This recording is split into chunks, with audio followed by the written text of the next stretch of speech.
Pada kesempatan kali ini kita akan membahas tentang hal-hal yang terkait dengan al-udhiyah atau kita kenal dengan kurban ya, dengan kurban. Dan udhiyah ya, adalah ibadah yang mulia. Di antara hikmahnya disebutkan adalah menghidupkan kembali sunnah Nabi Ibrahim alaihissalam. Di mana kita tahu Nabi Ibrahim alaihissalam ketika diperintahkan untuk menyembelih anaknya Ismail, ini adalah suatu yang sangat berat. Kenapa? Karena Ismail ketika itu adalah anak yang dinantikan. Ya. Setelah Ibrahim menikah dengan Sarah, maka puluhan tahun tidak punya anak. Setelah menikah dengan Hajar, baru kemudian punya anak Ismail. Kemudian sejak kecil Ismail sudah dijauhkan dari Ibrahim alaihissalam, dibawa ke Mekah. Kemudian ketika Ismail sudah mencapai dewasa, maka Allah memerintahkan Ibrahim untuk menyembelih Ismail alaihi wassalam.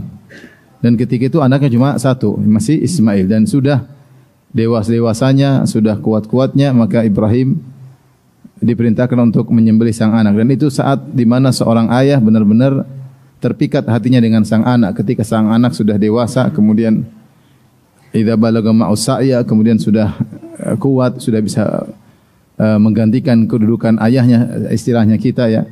Kemudian disuruh sembelih. Dan perintah tersebut datang dalam bentuk wahyu yang paling rendah. Inni ara fil manami anni athbahuk. Wahai putraku, aku melihat dalam mimpi aku menyembelihmu. Dan Ibrahim alaihissalam hanya mimpi sekali, tidak perlu mimpi berulang-ulang. Begitu mimpi sekali dia menyembelih anaknya, maka dia tahu ini perintah dari Allah Subhanahu wa taala. Padahal itu adalah wahyu yang terendah. Wahyu terendah adalah mimpi. Kemudian setelahnya terkait dengan malaikat datang menjelma menyampaikan, atau malaikat meniup dalam hati, atau Allah berbicara mi wara'il hijab, yaitu langsung bertemu dengan Allah Subhanahu wa ta'ala, atau Allah memberi ilham. Ini wahyu terendah adalah mimpi. Namun Ibrahim alaihissalam meskipun itu model wahyu terendah, dia tidak tawar-menawar, tidak menunggu mimpi kedua kali, dan dia tidak mengatakan ya Allah tidak ada keperintah yang lain. Maka langsung dia berjalan menuju anaknya, siap untuk menyembelih sang anak. Dan dia mengatakan, aku melihat dalam mimpiku aku menyembelihmu, fanzur madza tara, bagaimana menurutmu? Dan dia caranya lembut. Dia tidak bilang Ismail sini saya sembelih kau, enggak. Dia bilang bagaimana menurutmu wahai putraku? Apa jawaban putranya? Ya abati fal ma tu'mar satajidu insyaallah minas sabirin.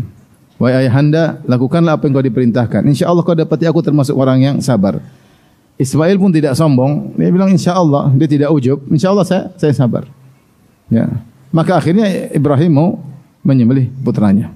Dan ini adalah orang yang paling dicintai oleh Ibrahim. Dan subhanallah, Ibrahim adalah Khalilullah, kekasih Allah Subhanahu wa taala. Dan hanya dua nabi yang diberi gelar kekasih Allah, yaitu Ibrahim dan siapa? Muhammad sallallahu alaihi wasallam. Wattakhadallahu Ibrahim khalila, Allah menjadikan Ibrahim sebagai kasihnya.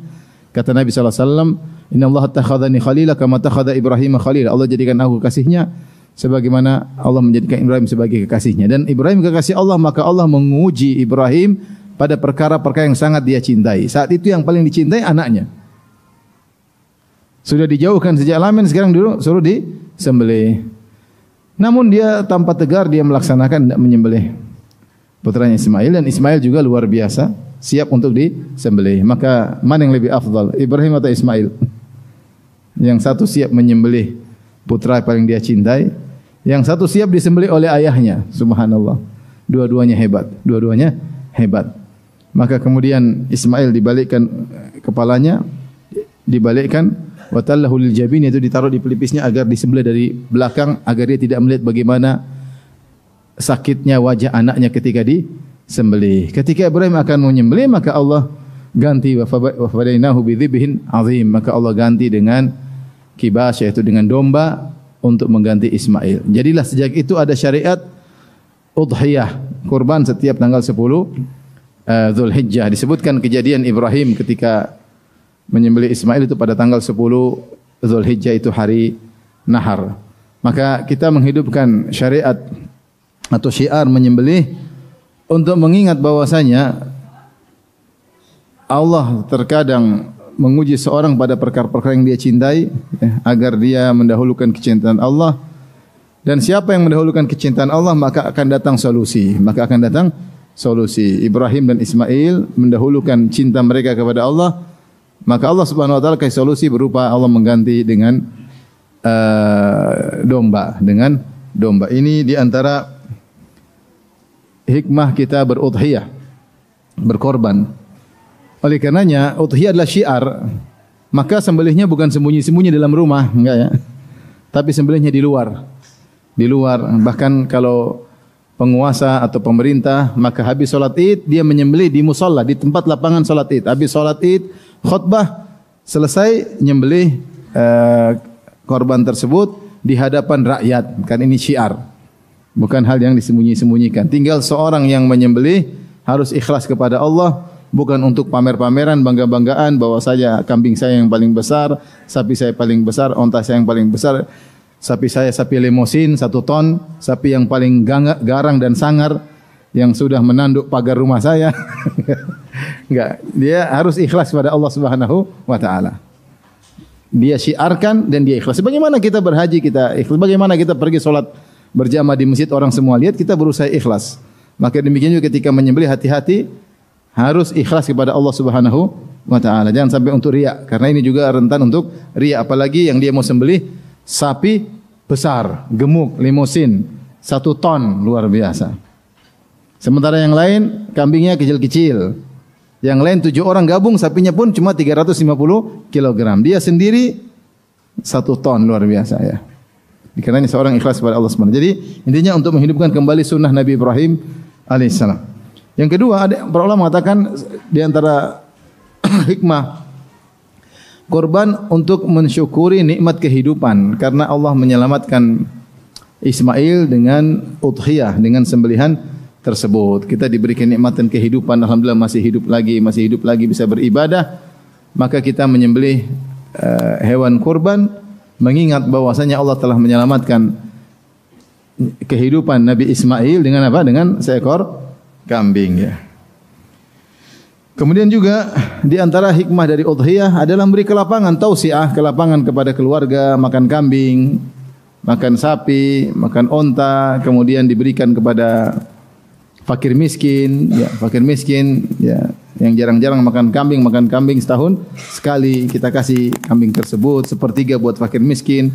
Boleh juga kita kasih hadiah 1/3 buat tetangga, teman-teman, meskipun mereka kaya, kita kasih hadiah ini juga boleh. 1/3 kita makan, 1/3 kita buat fakir miskin, 1/3 buat hadiah.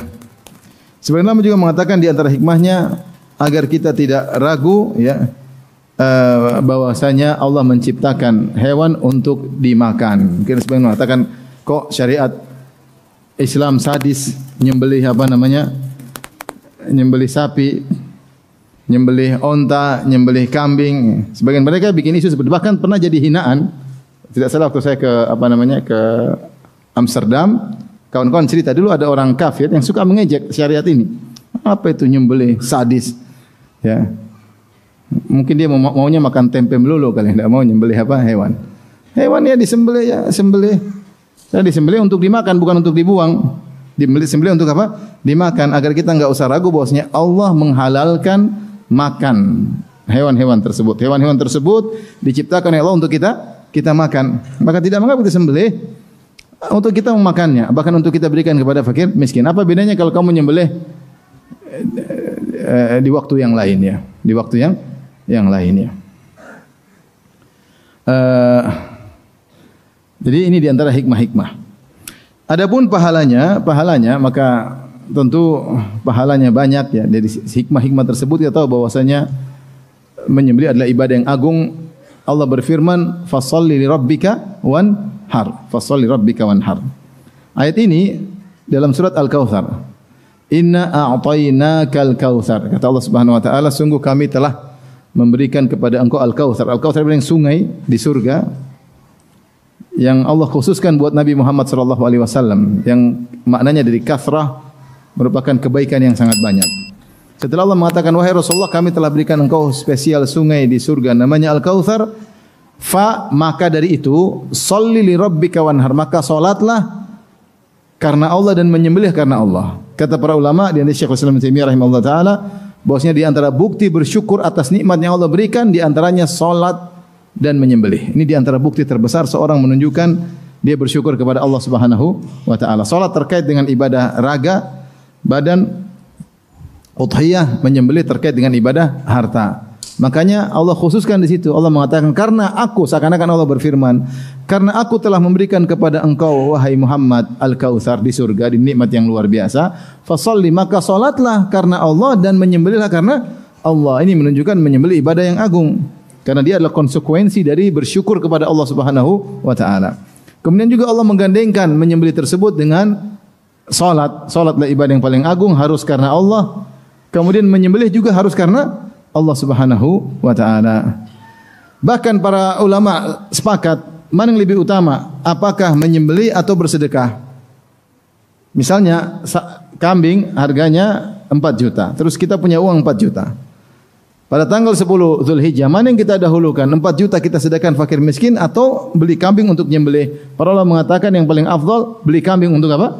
Disembelih ketika tanggal-tanggal tersebut. Ketika tanggal-tanggal penyembelihan, tanggal 10, tanggal 11, tanggal 12, tanggal 13 Zulhijjah. Lebih afdal kau beli kambing, kau sembelih. Kenapa? Karena Rasulullah SAW praktekkan tersebut. Di zaman Nabi juga ada orang miskin, tapi Rasulullah SAW sengaja untuk menyembelih kambing.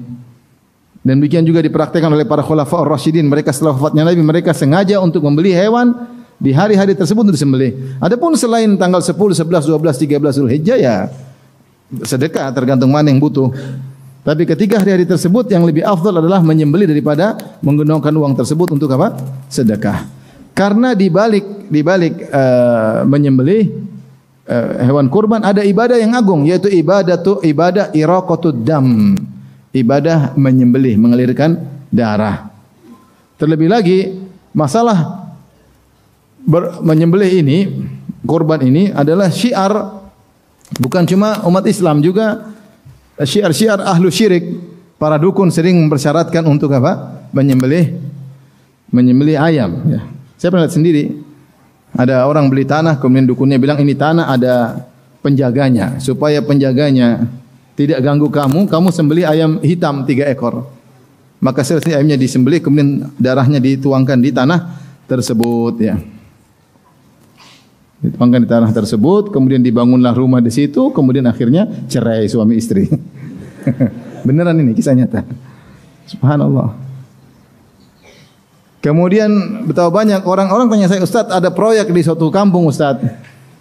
Tetapi mereka mempersyaratkan kalau saya ingin buka lahan harus belikan mereka babi untuk mereka sembelih untuk ruh-ruh. Haram, saya bilang enggak boleh. Jadi menyembelih juga syiarnya ahlu syirik. Bahkan sebagian orang bukan menyembelih hewan, menyembelih manusia. Menyembelih manusia untuk diserahkan kepada ruh-ruh dewa-dewa yang mereka sembah, ya. Dan ini kebiasaan juga ahlul jahiliyah menyembelih untuk berhala-berhala mereka. Makanya Rasulullah mengatakan, la'anallah man dzabaha li ghairillah. Allah melaknat orang yang menyembelih kepada selain Allah. Oleh karenanya syiar menyembelih adalah syiar kita menyembelih karena Allah Subhanahu wa taala.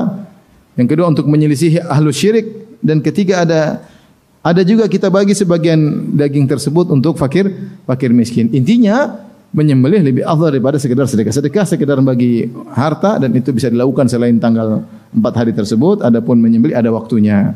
Makanya menyembelih lebih afdal daripada uangnya digunakan untuk bersedekah. Kemudian sebagian ulama mengatakan, bahkan sebagian madhab ahli madhab mengatakan, menyembelih lebih afdal daripada memerdekakan budak. Memerdekakan budak pahalanya apa? Siapa budak yang kita merdekakan? Kalau ada budak, maka setiap bagian dari tubuh yang kita merdekakan akan memerdekakan kita di neraka jahanam. Karena budak itu terkadang boleh, zaman dahulu ada budak, boleh tidak satu orang yang merdekakan. Misalnya ada 7 orang sepakat memerdekakan satu budak, boleh. 3 orang sepakat memerdekakan satu budak. Maka seakan-akan sepertiga tubuh dari budak yang dia memerdekakan tersebut mewakili sepertiga tubuhnya untuk dibebaskan dari neraka jahanam. Kalau dia sendiri memerdekakan budak, maka dia akan dibebaskan dari neraka jahanam karena dia telah memerdekakan orang tersebut. Sebagian ulama madhab mengatakan menyembelih di hari-hari tersebut kurban lebih afdal daripada memerdekakan apa? Budak. Seakan-akan isyarat bahwasanya siapa yang menyembelih karena Allah Subhanahu wa taala, akan memerdekakan dia dari neraka Jahannam. Meskipun tidak ada nas secara tegas, tapi ini pendapat sebagian ulama. Baik.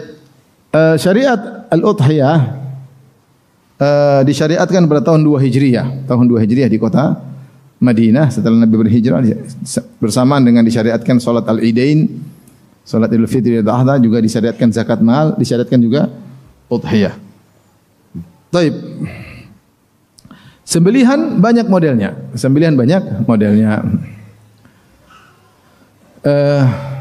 Pertama sembelihan syirik. Sembelih unta, sembelih ayam, sembelih kodok, ada yang sembelih monyet. Sampai saya cerita ada orang mau naik pangkat, dia pergi ke dukun cari darah monyet. Subhanallah. Mau naik pangkat cari monyet. Syarat, dukun kasih syarat, setannya mau. Ya udah, setannya suka darah monyet, dikasih darah apa? Monyet supaya naik pangkat. Itu dilakukan oleh sebagian orang. Ini semua kesyirikan, menyembelih karena selain Allah. Syirik, dosa besar, mengeluarkan seorang dari Islam. Ya, mengeluarkan seorang dari Islam. Syirik untuk penguat sihirnya, syirik untuk menyembelih untuk menguatkan sihirnya, menyembelih untuk diserahkan kepada penjaga pantai lah, penjaga sawah lah, dewi sawah lah, dewa pantai lah. Ini semua syirik. Ini semua apa? Syirik. Ya. Kadang-kadang diganti nama-namanya, hati-hati ya. Kapan dia berniat menyembelih untuk diserahkan kepada penjaga daerah tertentu, itulah syirik kepada Allah. Apalagi dikatakan buat dewi inilah, buat dewi Sri lah, buat dewa fulan lah, ini jelas syirik. Ya. Buat Nyi Roro Kidul lah, syirik. Enggak boleh. Siapa yang melakukannya keluar dari Islam. Ngeri. Syirik akbar. Maka itu tidak boleh. Nah, yang disembelih untuk Allah juga ada dua model. Yang satu disembelih untuk makan sekedar, ya untuk sekedar menyembelih untuk dihidangkan seperti warung-warung yang menyembelih kambing, menyembelih ayam untuk apa? Jualan. Ya. Bukan untuk takarrub, bukan untuk mendekatkan diri kepada Allah, tapi mereka nyembelih bilang bismillah. Mereka nyembelih bilang bismillah. Paham? Dan yang ketiga modelnya, ini hukumnya mubah. Yang kedua, yang pertama haram syirik, yang kedua mubah, yaitu menyembelih untuk dimakan. Ketika menyembelih bilang bismillah, tapi bukan untuk bertakarrub, mendekatkan diri kepada Allah, tapi untuk makan. Ini hukumnya mubah. Yang ketiga menyembelih karena Allah, untuk mendekatkan diri kepada Allah. Maka ini modelnya banyak. Di antaranya akikah. Akikah menyembelih karena syukrul mun'im bil maulud, mensyukuri Allah karena ada momongan baru. Namanya akikah. Menyembelih karena Allah Subhanahu wa taala. Kemudian sembelihan terkait haji juga banyak. Ada namanya hadyu. Hadyu adalah dam jubran, bersyukur kepada Allah Subhanahu wa taala. Bukan dam syukur, bukan dam jubran, dam syukur, yaitu darah yang dialirkan sebagai bentuk syukur kepada Allah karena dalam satu nusuk bisa, dalam satu safar bisa melakukan dua kegiatan, baik haji tamattu maupun haji qiran. Maka orang yang berhaji tamattu atau haji qiran wajib menyembelih hadyu. Ini juga hadyu, ini sembelihan karena Allah Subhanahu wa taala. Dan kebanyakan jemaah haji Indonesia adalah haji tamattu.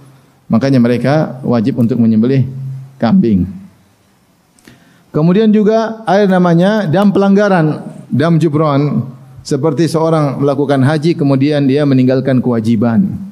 Kapan dia meninggalkan kewajiban, maka wajib bagi dia untuk menyembelih kambing. Seperti dia lewat mikot, dia tidak berniat. Sudah mikot lewat lupa berniat, maka ini wajib menyembelih kambing. Contohnya di Arafah sebelum matahari terbenam dia sudah keluar dari Arafah, maka ini juga namanya dia harus menyembelih, namanya dam jibran. Dan semisal demikian juga dam kafarah. Misalnya dia harus pakai karena sakit, maka dia harus pakai celana padahal dalam kondisi ihram, maka dia boleh milih, di antaranya boleh milih untuk menyembelih. Taib. Dan ada di antaranya udhiyah yang sedang kita bahas, udhiyah. Nah, udhiyah sembelihan, maka ada sembelihan yang disepakati oleh para ulama hukumnya wajib. Hukumnya wajib jika dia bernazar saya akan berkorban tahun ini. Maka ketika itu kurban hukumnya apa? Wajib. Karena dia bernazar. Tetapi seandainya tidak bernazar dan dia punya kelapangan, apakah wajib bagi dia untuk berkorban? Maka khilaf di kalangan para ulama. Sebenarnya mengatakan kurban hukumnya wajib. Ya.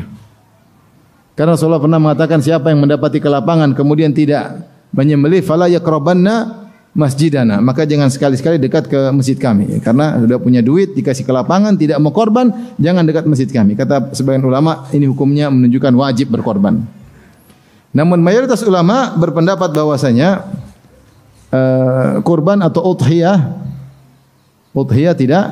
tidak wajib.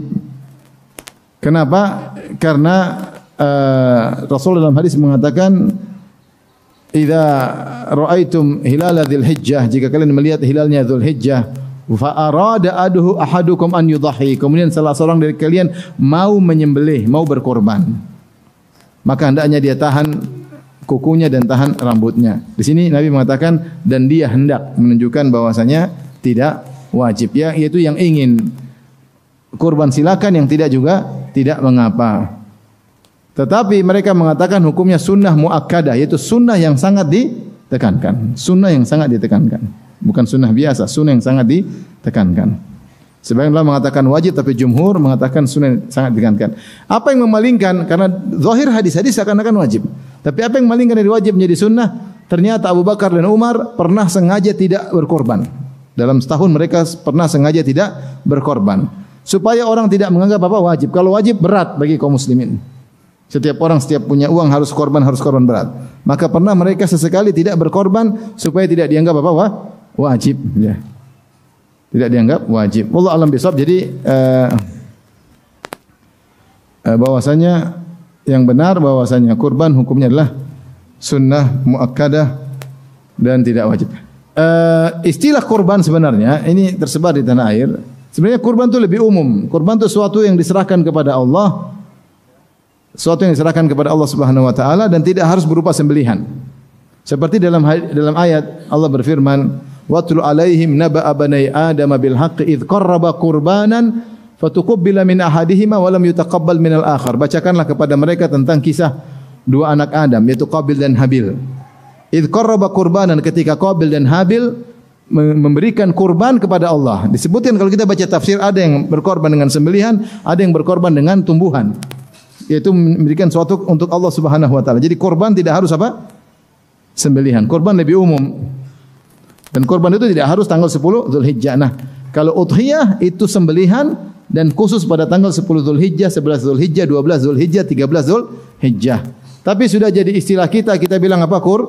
Kurban. Jadi saya sekarang tidak bilang udhiyah lagi ya, tapi saya bilang apa? Kurban jadi bahasa Indonesia. Udhiyah sebenarnya bahasa Arabnya apa? Udhiyah. Tapi orang Indonesia menerjemahkan dengan apa? Korban. Padahal korban itu istilah tersendiri. Tapi intinya pendapat yang dipilih oleh para ulama bahwasanya mayoritas ulama bahwasanya kurban hukumnya sunnah muakkadah, itu sunnah yang sangat ditekankan meskipun tidak sampai derajat wajib. Taib. Orang yang haji apakah boleh berkorban? Orang yang haji itu dia sudah berangkat ke Mekah dan Madinah. Kemudian tugas dia kebanyakan adalah kalau haji tamattu atau haji qiran, maka wajib bagi dia untuk menyembelih hadiu. Apakah dia juga disyariatkan untuk berkorban? Maka khilaf di kalangan para ulama. Sebagian ulama mengatakan tidak wajib secara mutlak. Tugas dia hanya hewan hadiu di Mekah sana. Dia sembelih di tanah haram, namanya hadiu. Apakah dia haji tamattu atau haji qiran? Sebenarnya mengatakan boleh dia untuk berkorban ya. Sunnah dia meskipun dia hewan hadiu, kalau dia punya kelapangan ingin berkorban, korban juga tidak ada masalah. Ada hadiu, ada korban. Sebagaimana dicontohkan oleh salah seorang sahabat kalau tidak salah Ibnu Umar, dia ingin berhaji, maka dia letakkan uang di keluarganya, dia bilang ini untuk hewan korban. Jadi dia berhaji, kemudian dia juga sisihkan untuk hewan kurban, dan itu Allah alam pendapat yang kuat karena tidak ada larangan bagi seorang yang berhaji meskipun dia wajib untuk membayar hewan hadiu, tapi dia juga disunnahkan kalau mau untuk juga berkorban. Tidak jadi masalah, tapi tidak wajib. Tidak wajib. Tidak wajib. Kenapa? Karena saya pernah ketemu kasihan ibu-ibu hajian. Ketika dia haji dikasih uang kalau nggak salah uang jajan oleh zaman dulu 1.500 real. Terus dia bilang, aduh dek, uang saya sudah habis. Kenapa habis Bu? Untuk beli kambing 3. Lah kenapa kambing 3? Kan cuma satu saja. Kata dia, ustadznya bilang harus beli kambing 3. Kambing apa aja? Pertama kambing hadiu, kambing haji katanya. Ini benar. Yang kedua katanya kambing korban juga harus apa? Beli. Yang ketiga namanya kambing pelanggaran. Ibu melanggar, katanya tidak melanggar tapi pasti melanggar. Ini rupanya ustadznya penjual kambing ya. Orang haji wajib kambing satu aja yang wajib. Kalau dia mau tambah pun kambing apa? Kambing korban kalau mau. Kalau enggak juga apa-apa. Jangan mewajibkan orang dengan tinggal. Akhirnya uang belanja dia 1.500 real habis. Tinggal berapa real? Karena kambing mungkin 100 real ketika itu. Habis. 300 real cuma bisa buat beli permen ya. Kurang ajar. Ini orang-orang ini kadang-kadang kurang ajar sama jemaah haji. Celaka mereka orang-orang yang mengerjain tamu-tamu Allah. Ya, sudah buka travel cari untung dari tamu-tamu Allah, dibohongin lagi. Luar biasa mereka itu. Gimana dosanya? Dulu orang-orang musyrikin Arab, mereka berbangga-bangga bisa memberi pelayanan kepada jamaah haji. Ini malah menipu jamaah haji. Suruh beli kambing 3, itu kambingnya pun tidak ada kadang-kadang. Saya ditanya sama orang, Ustaz, saya kemarin sudah nyembelih. Loh, kita belum tanggal 10. Iya, saya sudah nyembelih hewan dia. Tapi saya ragu, Ustaz. Kenapa ragu? Kambingnya kecil sekali, Ustaz. Kecil sekali. Sah atau tidak? Saya bilang sama dia, itu kambing apa kucing? Kambing, Ustaz. Kambing atau kucing? Kayaknya kucing, Ustaz. Saking kecilnya. Malah jemaah haji dibohongin, kasihan. Tamu-tamu Allah datang dari jauh, sudah nunggu puluhan tahun.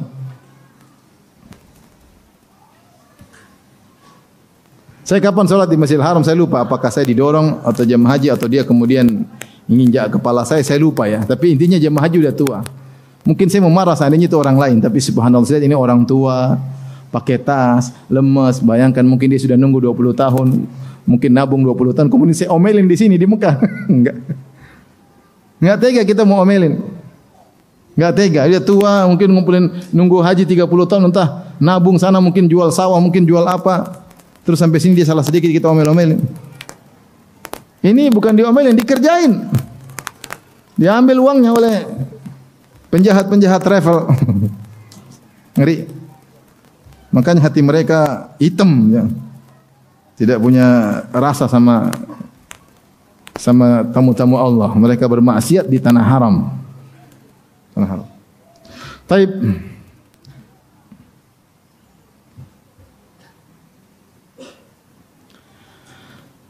Ikhwan dan akhwat yang rahmatillah subhanahu wa ta'ala,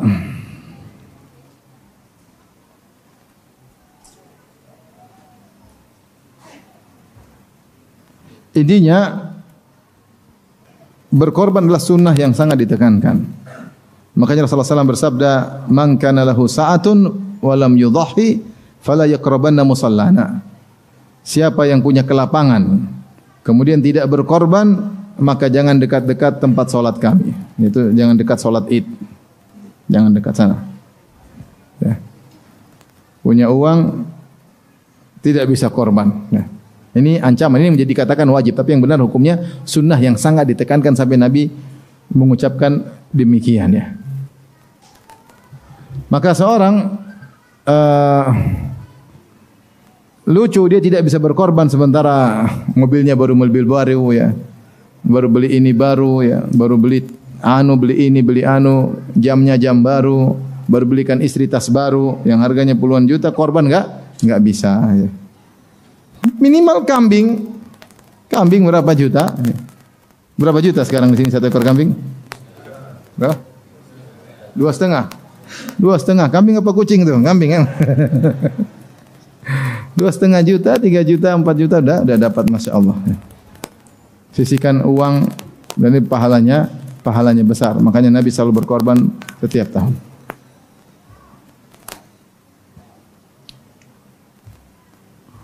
Taib. Al-udhiyah tadi ada dua. Ada korban yang nazar. Kalau nazar maka semuanya tidak boleh dimakan sama sekali. Harus diberikan kepada fuqara. Kalau yang sunnah, yang bukan nazar, maka tadi boleh kita bagi 3. Boleh sebagian kita makan, boleh sebagian sepertiganya kita berikan kepada fakir miskin, boleh sepertiganya kita kasih hadiah. Sebagian ulama berkata, bahkan lebih afdal kau berikan semua kepada fakir miskin. Sebagian ulama berkata.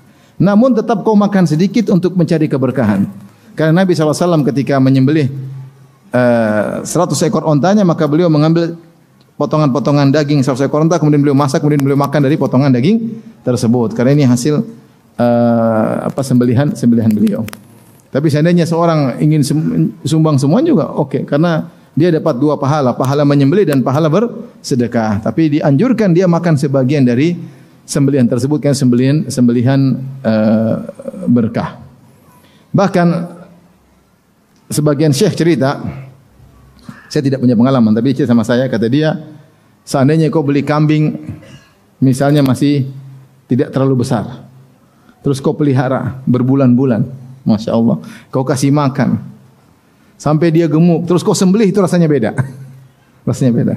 Kau pelihara, kau jaga, kemudian kau rawat, untuk kau serahkan kepada Allah. Begitu kau sembelih sendiri, rasanya beda. Seakan-akan ibadah inilah pengorbanan saya selama berbulan-bulan ngurusi kambing ini, saya kasih makan, saya perhatian, kemudian saya sembelih sendiri. Ini ibadah itu benar-benar terasa. Makanya para ulama mengatakan sunnahnya seorang menyembelih sendiri, kecuali dia tidak mampu untuk menyembelih. Ternyata dia baru latihan, maka jangan macam-macam. Latihan kambing dulu, jangan latihan sapi ya. Kalau dia tidak mampu untuk menyembelih, maka dia hadir menyaksikan penyembelihan tersebut ya. Sebagian kawan ketika dia tidak menyembelih, saya video call. Ini sapi bapak, video call. Dia lihat bagaimana dia sembelih, sehingga dia menyaksikan bagaimana ibadah tersebut berlangsung, mengalirkan darah hewan tersebut untuk Allah Subhanahu wa taala. Baik. Sekarang syarat udhiyah. Apa syarat udhiyah? Syarat-syarat agar udhiyah kurban tersebut sah. Ada 3 syarat. Pertama, syarat terkait dengan hewan itu sendiri. Syarat terkait dengan hewan kurbannya. Yang kedua, syarat terkait dengan sang penyembelih. Dan ketiga, syarat terkait dengan waktu penyembelih. 3 syarat. Syarat terkait dengan hewan tersebut, yang kedua syarat terkait dengan penyembelih, yang ketiga syarat terkait dengan waktu penyembelihan.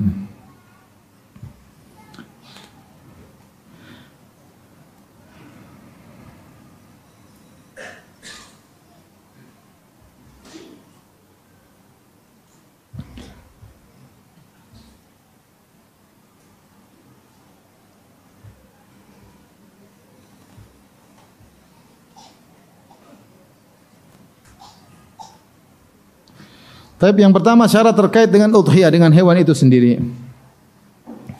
Yang pertama, hewan tersebut dari al-an'am, yaitu bahimatul an'am, itu hewan-hewan ternak, hewan-hewan ternak ya. Allah mengatakan walikulli ummatin ja'alna mansakan liyadhkuru ismallahi ala ma razaqahum min bahimatil an'am. Allah sebutkan yaitu mereka menyembelih untuk mengingat Allah ala ma razaqahum, atas rezeki yang Allah berikan kepada mereka, mim bahimatil an'am, dari hewan ternak. Hewan ternak tersebut ada 3 secara umum, yaitu onta, sapi dan kambing. Onta, sapi dan kambing. Dan sapi termasuk jamus, yaitu kerbau. Adapun sapi liar, mungkin banteng maksudnya, sapi liar, maka tidak boleh. Yang boleh apa? Kerbau ya. Banteng liar atau tidak?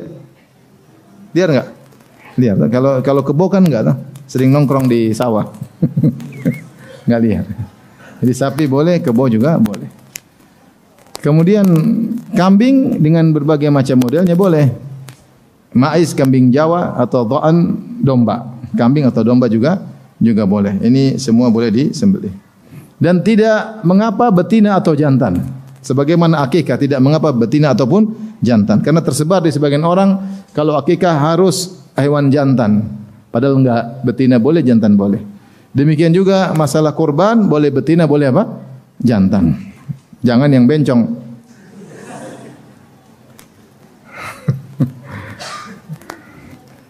Jangan yang pelangi ya. Baik. Berikutnya adapun selain hewan ternak maka tidak boleh. Seperti ada yang mengatakan kuda lebih mahal daripada sapi, saya ingin menyembelih kuda untuk Allah. Tidak boleh. Tidak sah. Kalau ingin menyembelih kuda buat makan ya silakan, tapi untuk kurban maka tidak sah. Ya, atau saya ingin menyembelih karena tidak punya uang, saya ingin beli ayam. Ayam kemudian saya sembelih karena Allah Subhanahu wa taala. Enggak bisa jadi kurban. Kalau kau potong untuk bagi-bagi oke, tapi untuk hewan kurban tidak boleh. Yang boleh hanya hewan-hewan ternak sebagaimana yang tadi telah kita sebutkan, onta, sapi dan kerbau, kemudian kambing yaitu kambing Jawa, maiz dan domba. Kemudian apalagi burung-burung tidak boleh. Ini semua tidak boleh. Kemudian terkait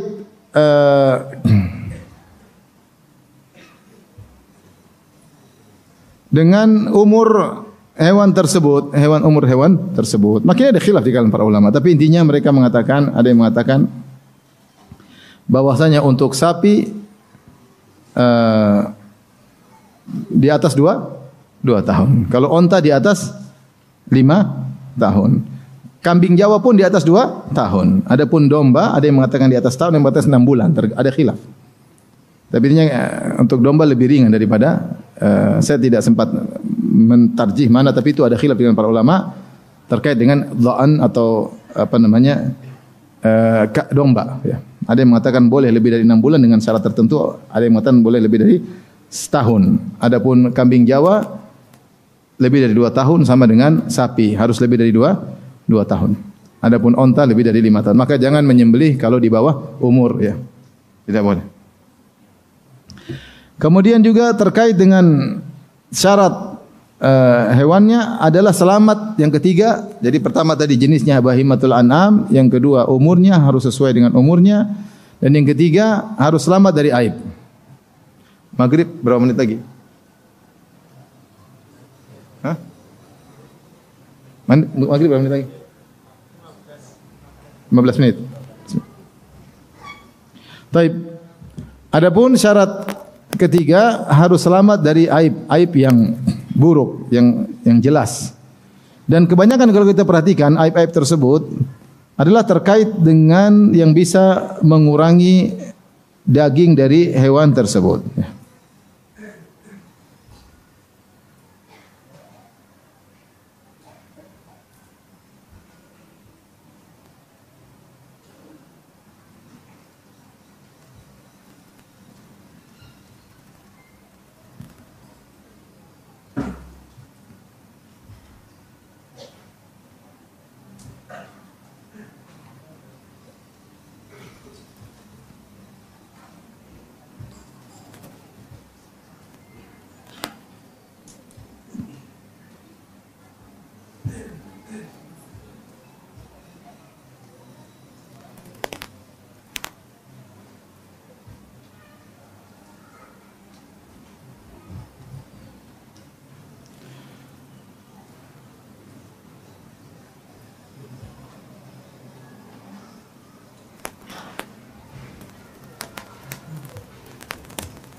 Sudah mau maghrib ya?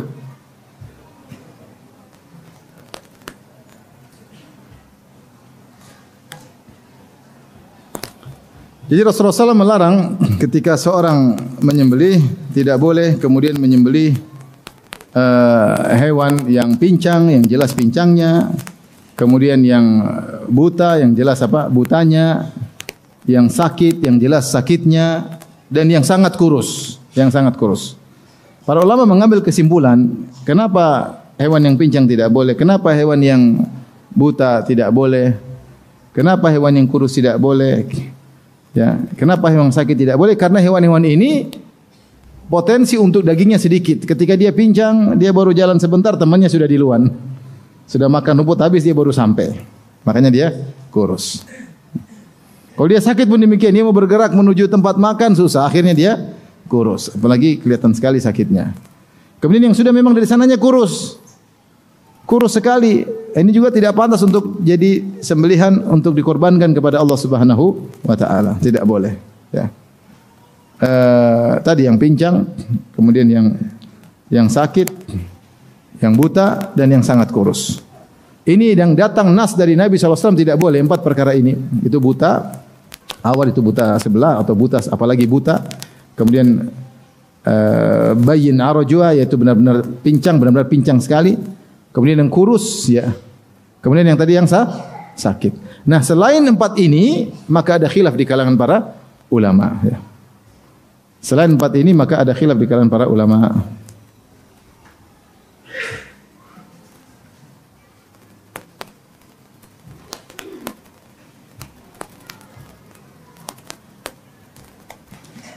Di antara bentuk-bentuk yang diperselisihkan, ada yang disepakati, ada yang diperselisihkan oleh para ulama. Ya. Saya bacakan di sini. Yang tidak diperbolehkan, buta, tidak boleh. Kemudian tadi pincang, buta, dua mata tidak kelihatan, ini tidak boleh. Meskipun mungkin dia gemuk, tapi dia buta tidak boleh, karena ini kelihatan sekali apa? Cacat. Kemudian yang satu mata buta, jelas-jelas batu buta mata, satu kelihatan, maka ini juga tidak boleh. Ada yang mengatakan maksudnya mata buta itu maksudnya benar-benar tertutup, bukan dia buka matanya tapi tidak bisa melihat, tapi benar-benar kelihatan cacat. Itu yang tidak boleh, tidak pantas untuk disembahkan kepada Allah Subhanahu wa taala. Kemudian juga lisannya putus semuanya. Kambingnya tidak punya lisan.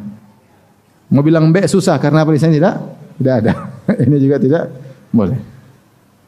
Ya. Adapun kalau terputus sebagian, ini khilaf. Terputus sebagian, sedikit atau banyak, khilaf. Ada cacat lisannya kepotong sedikit, boleh enggak? Ini khilaf di kalangan para ulama. Ada yang mengatakan terputus sedikit saja enggak boleh. Ada yang mengatakan kepotong banyak, mayoritas baru enggak boleh. Tapi kalau kepotong semua enggak boleh. Kemudian juga yang hidungnya terpotong juga tidak boleh. Kemudian juga telinganya terpotong juga tidak boleh. Ya. Demikian juga yang sejak lahir telinganya tidak ada, ini juga tidak boleh. Bagaimana kalau ternyata potongannya sedikit? Nah, ini khilaf. Potongan sedikit ya, khilaf di kalangan para ulama. Kambingnya gemuk tapi telinganya hilang sedikit. Nah, ini khilaf. Yang pincang pun demikian. Kalau pincangnya sangat jelas, maka tidak boleh, sebagaimana dijelaskan oleh Nabi sallallahu alaihi wasallam. Kemudian terpotong kaki dan tangannya juga tidak boleh. Ya. Meskipun sejak lahir sudah cacat, tidak boleh. Ini cacat karena terpotong, karena terluka atau sejak lahir, maka tidak boleh. Atau yang susunya terpotong, payudaranya terpotong, ya. Atau kering, ini kelihatan sekali cacat kalau kambing tersebut betina. Nah, ini tidak boleh karena kelihatan cacat. Atau kemudian pantatnya terpotong, pantatnya tepos, maka ini ada khilaf. Ada yang mengatakan tidak boleh, ada yang mengatakan tidak mengapa pantatnya tepos, yang penting perutnya besar, dagingnya banyak. Ada khilaf karena ini tidak ada dalil. Yang dalil cuma 4 tadi bilang. Dalil cuma 4 apa? Buta, pincang, terus sakit sama kurus. Yang lainnya khilaf. Kalau buta satu tidak boleh, apalagi buta 2 mata, jelas tidak boleh. Tapi kalau pantatnya kepotong, maka khilaf. Contoh lagi, kambing yang dikebiri, testisnya dipotong, maka bagaimana? Khilaf juga. Yang benar boleh, karena dalam hadis disebutkan Rasulullah SAW menyembelih kabsyain, amlahain, akranain, maujuain. Rasulullah SAW menyembelih 2 kambing yang dikebiri, dan katanya kalau kambing dikebiri badannya jadi apa? Gemuk. Dan itu dituntut dalam korban karena gemuk. Tapi yang memandang ini cacat tidak boleh. Ini masalah khilaf. Yang ekornya terpotong, ini juga. Ada yang mengatakan tidak boleh, ada yang mengatakan boleh. Khilaf di kalangan para ulama. Yang kurus tadi al-ajfa, yang kurus allati la tungki, kurus, ya. Ada yang mengatakan saking kurusnya sampai sumsum dari tulangnya tidak ada, saking kurusnya. Al-jallalah, yaitu yang hanya makan kotoran. Kambing itu makan kotoran aja. Ini enggak boleh disembelih. Tidak boleh jadi kurban.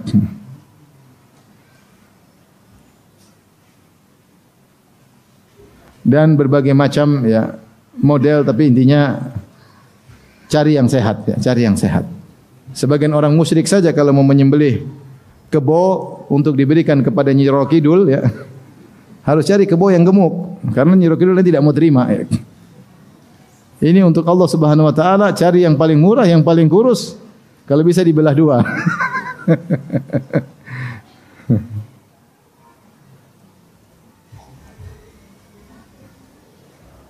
Baik, kita sampai sini aja dulu. Ya. Berapa menit lagi azan? Hah? 2 menit. Baik, habis ini kita lanjutkan lagi. Masih ada sedikit baru kita buka tanya jawab. Wabillahi taufik. Assalamualaikum warahmatullahi wabarakatuh.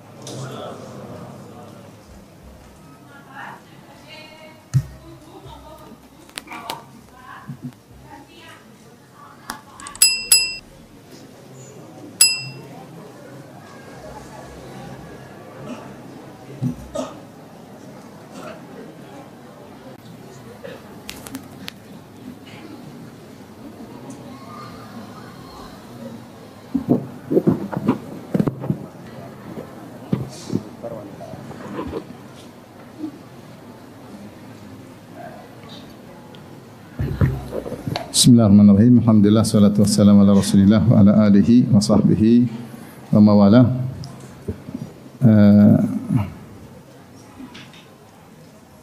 Hadirin dan hadirat yang dirahmati oleh Allah Subhanahu wa taala. Tadi kita sudah sebutkan di antara syarat-syarat yang terkait dengan hewan tersebut yang akan dijadikan korban. Yang pertama harus binatang ternak, yang kedua di antaranya selamat dari aib-aib.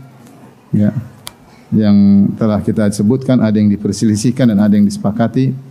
Ya, di antaranya bahwasanya yang ketiga hewan tersebut adalah milik orang yang akan menyembelih. Ya. Jangan dia nyembelih kambingnya orang. Ya. Harus milik apa? Sendiri. Harus milik sendiri.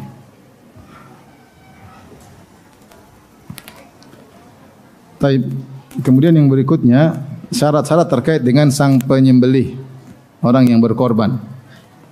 Yang berkorban harus memenuhi syarat-syarat berikut ini. Di antara yang pertama, dia harus berniat untuk korban. Dia harus berniat untuk berkorban. Tidak boleh dia berniat untuk dagingnya, yaitu untuk disembelih hanya untuk dimakan. Kalau dia berkorban atau dia menyembelih niatnya untuk dagingnya dimakan, maka ini bukan hewan kurban. Maka dia harus berniat, saya menyembelih ini untuk hewan kurban, ya.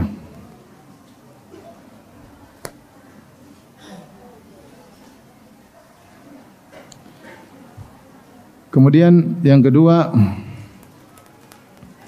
bahwasanya kalau kambing hanya cukup untuk satu orang, hanya untuk cukup satu orang. Adapun sapi atau onta, maka satu ekor sapi bisa buat 7 orang dan satu ekor onta bisa juga untuk 7 orang. 7 orang. Seandainya dia ingin bersyarikat men-share biaya untuk beli hewan sapi atau onta, maka ketujuh-tujuhnya ini maksimal 5 boleh, 4 boleh, 3 boleh. Tapi maksimal berapa? 7. Maksimal 7.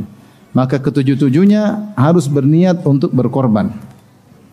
Jangan sampai misalnya 6 orang niat untuk berkorban, satunya niatnya untuk daging sembelihan aja untuk makan. Maka tidak sah. Ketujuh-tujuhnya harus berserikat pada hewan ini, semuanya harus untuk ibadah, untuk kurbah kepada Allah Subhanahu wa taala. Bahkan ada yang mengatakan meskipun berbeda tujuan-tujuan mereka, ada yang satu untuk korban, ada yang satu untuk untuk hadiyu misalnya, ini masih boleh karena semuanya adalah takarrub kepada Allah Subhanahu wa taala. Ya. Ada yang seperti satu orang, sepertujuh sapi ini niatnya untuk korban, untuk udhiyah. Satu orang yang lain niatnya sepertujuh sapi ini adalah untuk misalnya hadiyu. Ya. Yang satu orang lagi untuk hadiyu qiran, satunya lagi untuk hadiyu tamattu, ya. Maka ini tidak mengapa karena semuanya, satunya lagi untuk akikah misalnya. Jadi yang jatuh untuk kurban cuma sepertujuh sapi ini, tetapi ketujuh orang ini semuanya niatnya untuk bertakarrub kepada Allah Subhanahu wa taala, meskipun niat takarrub mereka berbeda-beda. Tapi ini jarang terjadi. Yang terjadi rata-rata 7 orang semuanya niat untuk apa? Kurban, untuk udhiyah. Ini sekedar saya sebutkan aja karena disebut oleh para ulama. Perlu saya ingatkan bahwasanya Di sini ada dua ser tasyrik. Pertama, ser terkait dengan pembelian hewan tersebut. Yang kedua terkait dengan ser pahala. Ser pahala. Adapun kalau ser terkait dengan men-share, yaitu bersyarikat untuk membeli hewan tersebut, maka untuk sapi maksimal berapa orang? 7 orang. Untuk onta maksimal berapa orang? 7 orang. Kambing maksimal berapa orang? Satu orang. Tidak boleh lebih. Tapi kalau untuk share pahala, ya, maka kambing boleh lebih dari 1 orang. Dengan syarat, ya, misalnya saya menyembelih dan ini sunahnya demikian, 1 orang, 1 kepala keluarga menyembelih untuk keluarganya semua. Maka sah, 1 kambing cukup. Tidak harus 1 anak 1 kambing, enggak. 1 kambing sudah cukup untuk 10 untuk semua keluarga. Kalau dia mau tambah boleh aja, tapi 1 kambing cukup. Jadi dia boleh pahalanya. Jadi yang beli dia, hewan tersebut atas nama dia, tapi dia share pahalanya untuk dia dan keluarganya. Ya.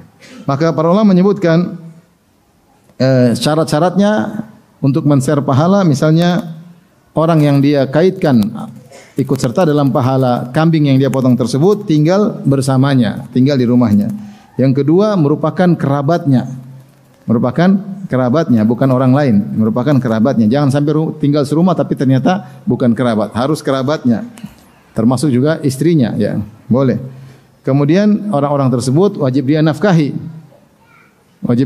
Seperti kedua orang tuanya mungkin tinggal di rumah, mungkin anak istrinya tinggal di rumah dia nafkahi, atau yang dia nafkahi secara tatawu bukan wajib, mungkin kakak adiknya juga tinggal di rumah, maka boleh dia 1 kambing untuk 1 keluarga, boleh.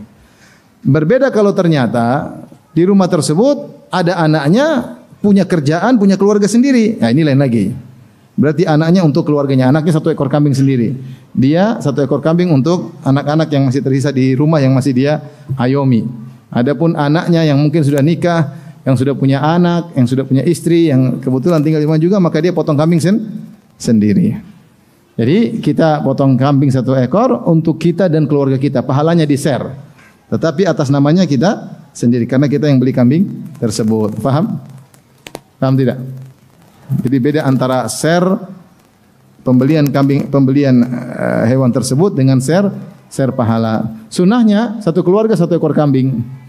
1 ekor kambing. Kalau ada yang mau tambah boleh, tapi sunahnya 1 ekor kambing, ya. Kemudian jika dia sudah beli seekor sapi. Dia sudah beli seekor sapi dan dia bilang ini sapi akan saya korbankan sendirian. Saya enggak mau ada yang gabung-gabung. Kemudian 3 hari kemudian dia ada keperluan untuk beli motor. Kamu gabung nggak? Mau gabung nggak sama saya? Ini nggak boleh. Kalau dia sudah beli dan sudah lunas dan itu memang untuk dia 1 sapi itu dia sendiri, maka dia tidak boleh ngajak orang lain lagi. Karena sudah terfokuskan duit dia sudah belikan niatnya untuk korban. Maka tidak boleh ditawarkan lagi, sudah kita bagi 7 deh, saya sepertujuhnya. Kenapa? Saya mau beli motor, uangnya enggak boleh. Sudah terlanjur.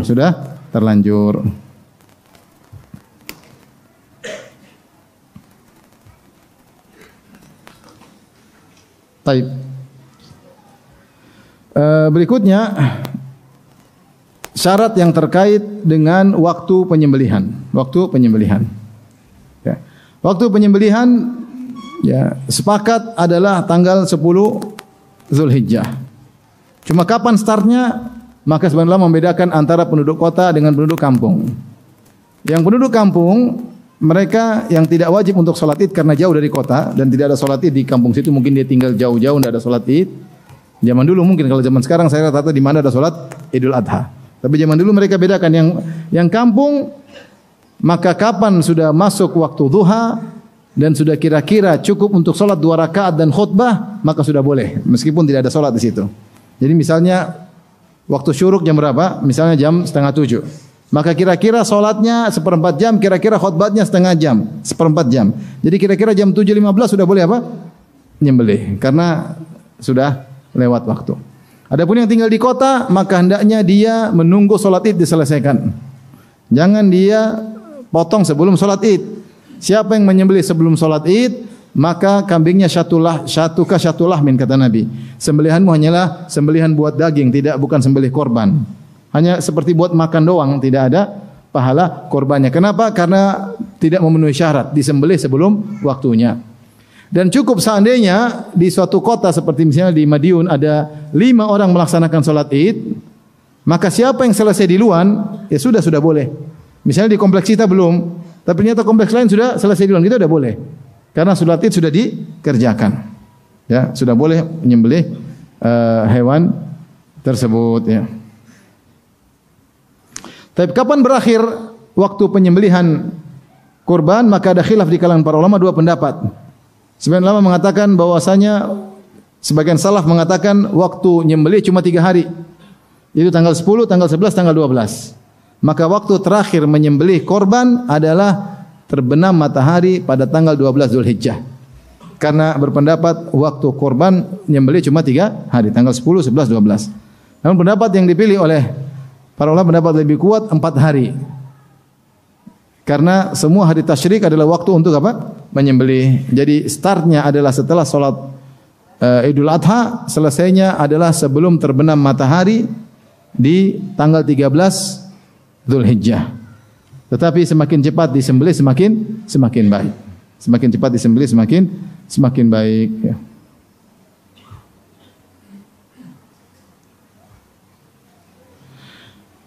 Taib, bagaimana dengan kalau menyembelih di malam hari? Menyembelih di malam hari ya.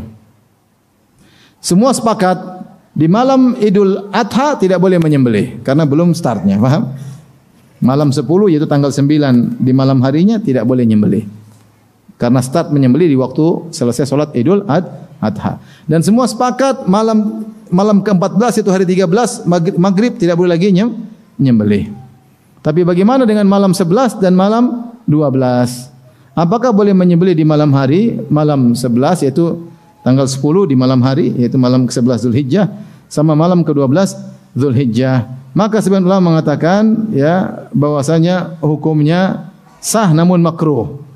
Hukumnya sah namun makruh. Ini pendapat Hanabilah dan Syafi'iyah. Pendapat Malikiyah berkata tidak sah. Tidak sah. Ada khilaf di kalangan para ulama. Oleh karenanya sebisa mungkin tidak menyembelih di malam hari. Ya, meskipun tidak ada dalil yang tegas bahwasanya tidak sah, tapi paling tidak dikatakan apa? Makruh, tidak dikatakan makruh ya. Kecuali mazhab Syafi'iyah mengatakan ya, tidak mengapa disembelih malam hari kalau ternyata memang tidak memungkinkan. Hewan sembelihan terlalu banyak. Kalau mau dicicil hanya dipotong di siang hari, bakalan banyak hewan korban yang terlewatkan. Oleh karenanya kalau memang mendesak tidak apa-apa di malam hari. Tapi kalau tidak ada keadaan darurat, potongnya di siang hari, jangan di malam hari. Semakin cepat disembelih semakin baik.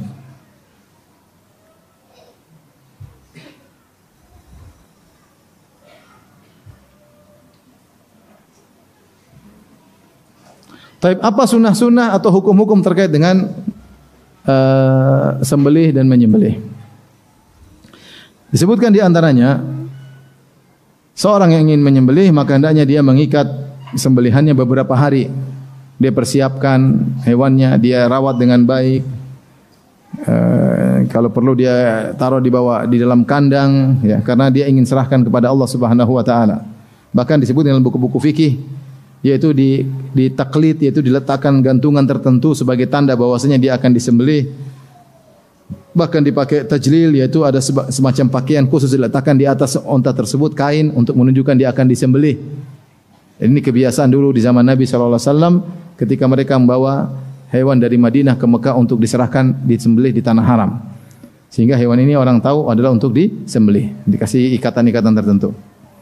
Kemudian hendaknya hewan tersebut dibawa ke arah ke tempat penyembelihan dengan baik, dengan tenang, jangan kasar ya.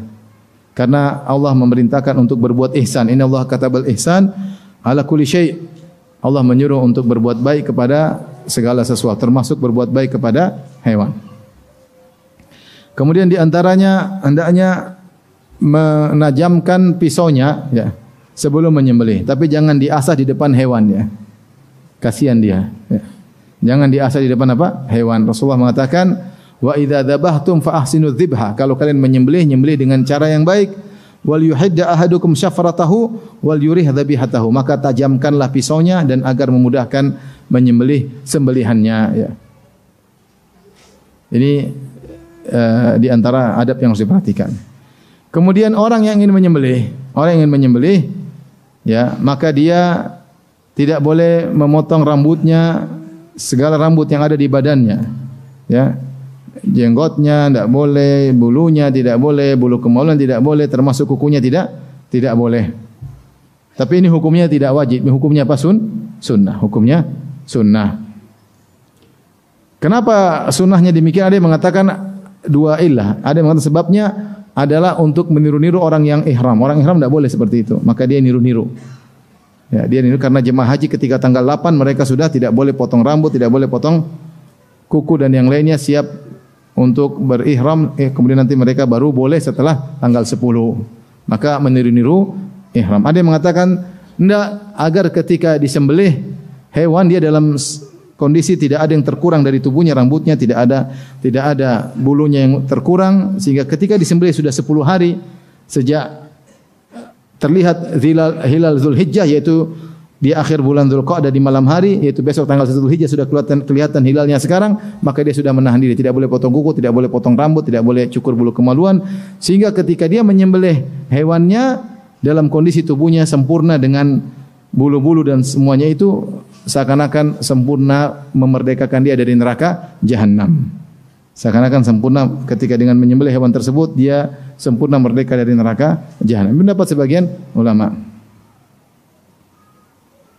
Taib, apakah keluarga juga ikut menahan potongan? Enggak, keluarga enggak. Kepala keluarga saja. Karena kambing tersebut atas nama siapa? Dia. Kalau yang sapi 7 orang ya 7-7-nya. Paham? 7-7-nya. Nah, misalnya sapi 7 orang. Kemudian setiap orang juga mewakili, dia share pahala untuk keluarganya, boleh atau tidak? Boleh. 7 orang tersebut masing-masing share pahala untuk keluarganya, boleh. Tetapi yang tidak cukur rambut, tidak cukur kuku, potong kuku cuma yang atas nama dia, paham? Keluarganya enggak.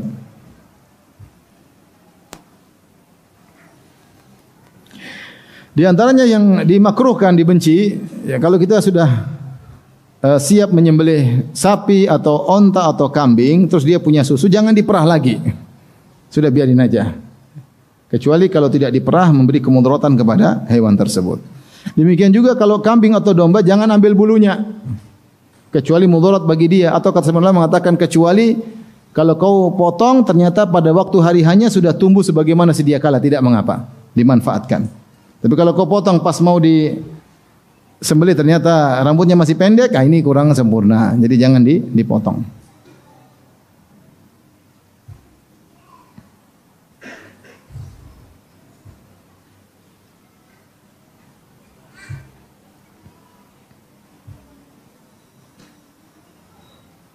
Di antaranya juga dibenci atau makruh hewan yang kita mau sembelih ternyata kita tunggangi.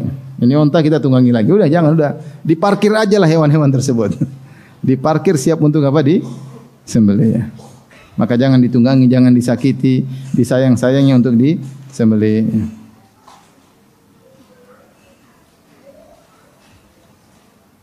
Kemudian juga dianjurkan bahwasanya hewan yang disembelih adalah hewan yang gemuk. Hewan yang disembelih hewan yang gemuk, dan ini termasuk mengagungkan syiar-syiar Allah Subhanahu wa taala. Kata Allah, "Wa may yu'azzim sya'airallah fa innaha min taqwal qulub."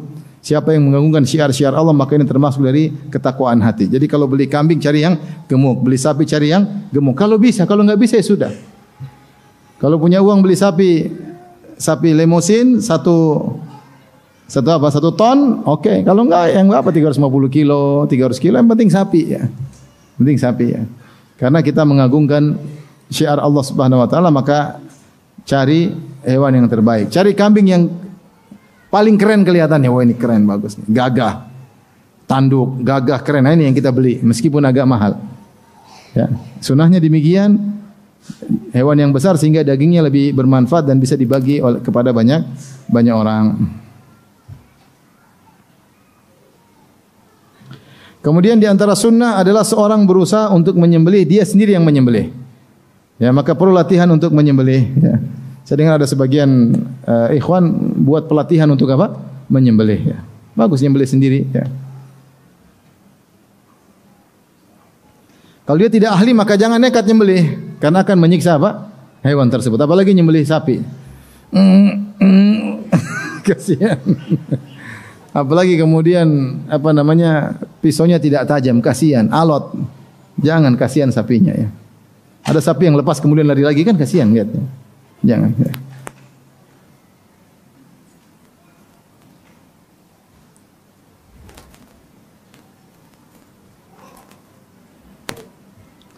Kemudian di antaranya ketika menyembelih berdoa ya. Mengucapkan zikir ya. Seperti disebutkan Rasulullah berkata, "Inni wajjahtu wajhiya lilladzi fatara as-samawati wal arda." Kemudian ala millati Ibrahim hanifa wa ma ana minal musyrikin. Inna salati wa nusuki wa mahyaya wa mamati lillahi rabbil alamin la syarika lahu wa bidzalika umirtu ana minal muslimin. Kemudian Nabi berkata, Allahumma minka walak an Muhammadin wa ummatihi bismillahi wallahu akbar. Kemudian baru disembelih. Itu ini wajah tu wajhiya. Atau kita yang penting jangan lupa kita bilang Allahumma minka walak. Ya Allah, ini daging darimu dan saya kembalikan kepada engkau. Terus kita bilang bismillahi Allahu akbar. Baru disembelih.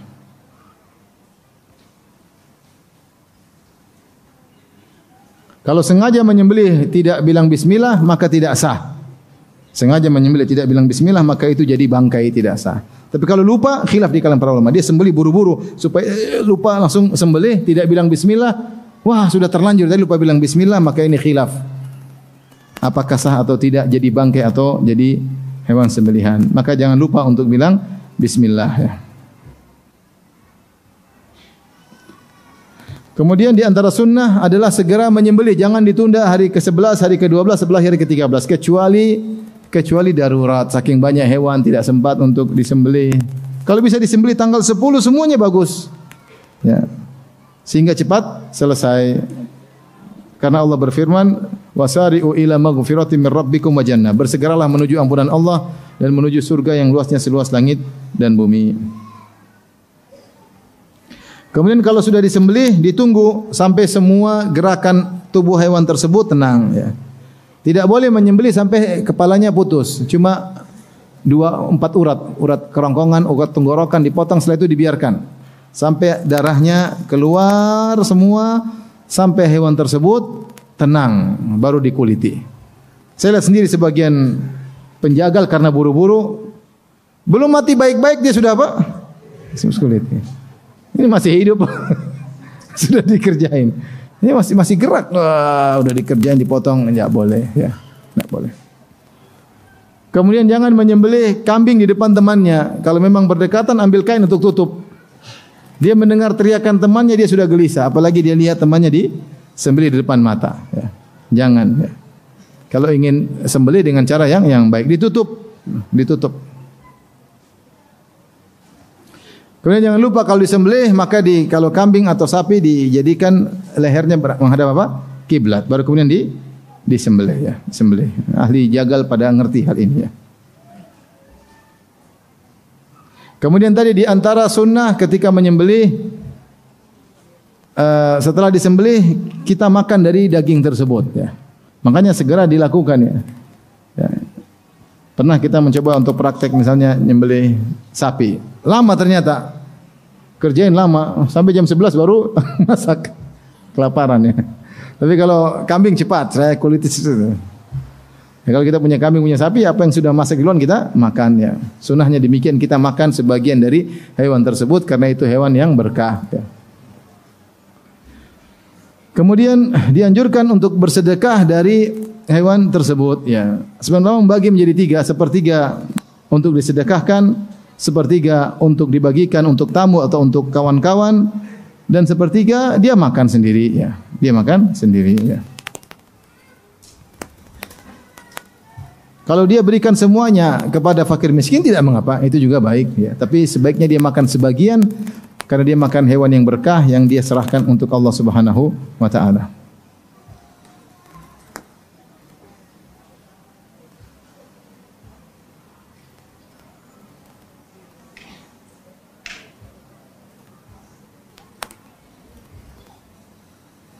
Dan di antara yang tidak boleh dilakukan adalah memberikan kulit atau bagian dari hewan tersebut kepada tukang jagal sebagai ongkos bayaran. Tidak boleh.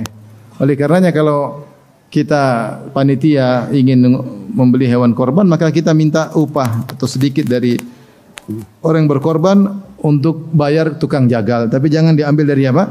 Hewan tersebut. Maka kita bilang misalnya kambing 4 juta harganya include dengan ongkos jagal. Misalnya demikian. Ongkos jagal misalnya 200.000, kita bilang ini sudah include. Atau kita detail, kambing 3 juta, ongkos jagal 300.000. Sehingga orang tahu. Sehingga uang kambingnya utuh. Ya. Dan tukang jagal tidak usah kita kasih. Ya. Karena terkadang berapa sapi? Misalnya 1 juta ya. Udahlah murahlah 800, saya kasih kulitnya buat kamu. Ini enggak boleh. Berarti kulit tadi ya digunakan untuk pembayaran, maka tidak boleh. Terus bagaimana Ustaz? Ya kasih sama orang yang perlu. Kalau dikasih ke orang miskin Ustaz ternyata kulitnya dijual, ya enggak apa-apa, itu urusan dia. Ya. Kalau kasih sebagian ulama mengatakan kasih orang kaya enggak boleh dijual. Kalau orang kaya disuruh bikin rambak ya. Tapi kalau kasih orang miskin dia jual terserah dia, boleh. Nah, dia miskin. Yang terakhir pembahasan tentang bagaimana menyembelih atas nama mayat. Atas nama mayat. Ini sering ditanyakan. Taib. Para ulama sepakat jika sang mayat sebelum meninggal dia berwasiat. Saya berwasiat untuk sebagian harta saya untuk kurban. Ya, atau untuk diwakafkan sebagian hartanya, kemudian digunakan untuk kurban, maka ini boleh dengan kesepakatan ulama karena sebenarnya dia ingin berkorban. Dia yang ingin berkorban, makanya dia wasiatkan dari hartanya tolong digunakan untuk korban, maka ini sepakat ulama ya. Demikian juga kalau ternyata dia bernazar untuk berkorban, maka juga tidak mengapa jika dia sudah meninggal, maka walinya atau anaknya menyembelih atas nama dia. Tetapi jika dia tidak berwasiat, kemudian ahli warisnya ingin menyembelih atas nama dia sudah meninggal dunia, ya, maka ada khilaf di kalangan para ulama. Ya. Seperti banyak yang ditanya, Ustaz, bapak saya sudah meninggal, bolehkah saya korban atas nama dia? Seperti haji atas nama dia, umrah atas nama dia. Ya. Bolehkah saya korban sama dia? Maka ada khilaf di kalangan para ulama. Jumhur ulama, Hanafiyah, Malikiyah dan Hanabilah mengatakan boleh, tidak jadi masalah. Dan kebanyakan mereka mengkiaskan dengan sedekah. Bukankah ijma ulama boleh bersedekah atas nama mayat? Kita boleh bersedekah atas nama ayah kita sudah meninggal, atas nama ibu kita meninggal, kita kasih fakir miskin. Tidak usah ngomong, dalam hati Allah tahu. Ya Allah, ini saya berikan nasi bungkus buat si miskin ini, pahalanya untuk ayah saya. Ini boleh. Ijma ulama boleh. Atau kita kasih uang sama fakir miskin 100.000, dalam hati kita ini untuk ibu saya. Sepakat ulama itu boleh. Sehingga mereka mengatakan, bukankah sembelihan juga dikiaskan dengan sedekah, oleh karenanya boleh menyembelih atas nama mayat. Dan ini lagi ramai sekarang, seorang menyembelih atas nama bapaknya, atas nama ibunya, dan ini ramai. Ini pendapat mayoritas ulama, mazhab Malikiyah, Hanafiyah dan Hambali. Tetapi mazhab Syafi'i tidak membolehkan. Tidak membolehkan. Mereka hanya boleh mengatakan boleh menyembelih atas nama mayat kalau dia berwasiat sebelum meninggal. Adapun kalau dia tidak berwasiat, tiba-tiba kita punya inisiatif untuk menyembelih atas nama orang tua, maka tidak boleh karena tidak ada dalilnya. Subhanallah. Imam Syafi'i dalam hal ini kencingnya tidak ada dalilnya. Dikiaskan enggak bisa. Kenapa? Karena tidak bisa dikiaskan antara sedekah dengan penyembelihan. Ingat, ibadah utama dari menyembelih bukan sedekah dagingnya, bukan. Tapi apa? Menyembelihnya, yaitu mengalirkan darah dari sembelihan hewan sembelihan tersebut. Dan tidak bisa dikiaskan beda antara ibadah menyembelih dengan ibadah sedekah. Sehingga mazhab Syafi'i mengatakan yang rajih, sebagian Syafi'i mengatakan boleh, tapi yang kuat bahwasanya tidak boleh. Ini khilaf di kalangan para ulama ya. Taib, ini saja mungkin ikhwan dan akhwat yang rahmati Allah Subhanahu wa taala bisa saya sampaikan tentang sedikit terkait dengan masalah udhiyah, korban ya. Semoga Allah mudahkan kita semua untuk bisa berkorban setiap tahun. Amin ya rabbal alamin ya. Kumpulkan uang untuk beli kambing. Kalau ternyata uang lebih banyak, belikan apa? Sapi. Kalau uangnya banyak lagi, belikan sapi 2 ekor. Beli onta tidak ada masalahnya. Tapi mana yang lebih afdal? Satu sapi. Jadi begini, kata ulama, yang afdal seorang korban onta 1 ekor sendiri. Ini yang paling afdal. Afdal yang kedua, yang berkorban 1 sapi sendiri. Baru yang ketiga, 1 kambing sendiri. Jadi 1 orang onta dia sendiri, dia tidak bertuju, dia sendiri. Ini paling afdal. 1 orang sapi sendiri, dia tidak tidak bersyarikat, dia sendiri. Baru 1 kambing. Ada yang mengatakan tidak, kambing lebih utama secara mutlak. Kenapa lebih utama? Karena Nabi Muhammad korbannya dengan apa? Kambing. Ketika Allah menggantikan Nabi Ismail juga gantinya dengan apa? Kambing. Kambing lebih afdal. Dibantah lagi oleh mereka, enggak, kambing itu karena Nabi ingin mencontohkan yang mudah. Agar umatnya tidak sulit-sulit potong, harus sapi aja. Yang mudah kambing ya kambing. Ada khilaf. Ada yang mengatakan, tetapi mereka mengatakan jika 1 orang 1 kambing dengan 7 orang 1 orang 1/7 sapi, maka lebih afdal 1 kambing 1 orang daripada 1 orang 1/7 sapi. Paham? 1 kambing lebih afdal 1 orang daripada 1 orang 1/7 sapi. Enggak apa-apa, yang penting sembelih, mau kambing, mau sapi, mau unta, yang penting apa? Korban. Tapi demikian, Allah taala alam bisawab. Tapi demikian saja. Wabillahi taufiq. Assalamualaikum warahmatullahi wabarakatuh.